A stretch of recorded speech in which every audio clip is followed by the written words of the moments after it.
Isang magandang gabi sa inyo, Miss Ange, at sa programa ng Oras ng Katatakutan. Itago yun na lamang po sa pangalang RR na taga Davao. Meron akong isang kwento na sana magugustuhan ng inyong mga tagapakinig. Hindi ko po intensyon na manakot, gusto ko lang po talagang magbahagi. Karanasan ko po ito sa edad na 13. Nagbabakasyon kami ng aking pamilya sa bahay ng lola ko. Sinabihan ako ng tiyahin ko, kapatid ni Papa, na kung gusto ko ba daw siyang samahan sa pamamalengke bukas. Madaling araw kami aalis para makabili ng preskong isda. Pumayag naman po ako, Miss Ange, dahil hilig ko po talaga ang sumama sa pamamalengke. Madaling araw umalis kami ng tiyahin ko. Sa pagkakatanda ko, mga alas 4 na iyon. Pinili namin ng tiyahin ko na maglakad na lamang dahil sa mga oras na iyon ay wala pang mga tricycle na dumaraan. Kahit madilim-dilim pa ang paligid at iilan pa lamang ang kabahayan noon, para hindi kami makaramdam ng takot ay nagkwentuhan kami ng tiyahin ko ng masasayang bagay.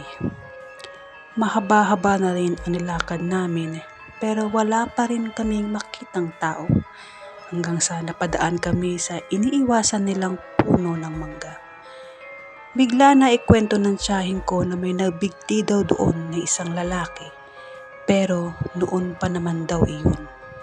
Tapos bigla na lang iniba ng tiyahin ko ang usapan. Nang sa wakas ay may nakasalubong na kaming tao. Lalaki siya.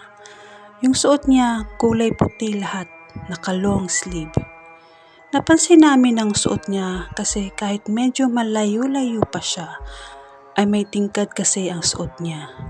Habang papalapit na kami sa kanya, nakayuko ang ulo niya habang naglalakad. Nung magkatapat na kami, binati namin siya ng maayong buntagya. Salitang Bisaya na ang ibig sabihin ay magandang umaga. Hindi niya kami pinansin, diretso lamang siya at nilagpasan pa kami. Kibit balikat na lang kami ng tiyahin ko na naglakad ulit. Nung nilingon namin ulit siya, ang bagal ng paglalakad niya. Nakayuko pa rin at tuwid lang talaga ang katawan. Sabi ko sa tiyahin ko, hindi ba yan siya dadapati? Kasi yukong-yuko eh. Medyo madilim-dilim pa naman. Tinitigan namin ulit siya mula ulo hanggang paa at doon namin napansin na nakalutang pala siya. Hindi lang gaano mapapansin kasi siguro mga 1 pulgada lang ang taas nun. Mabilis akong hinawakan at hinila ng tiyahin ko. Ang bilis naming nakatakbo palayo. Hanggang sa makarating kami sa palengke. Doon namin naramdaman ang sobrang pagod sa pagtakbo. Hingal na hingal. Isa talaga yon sa mga di ko makakalimutang karanasan sa aking tanang buhay.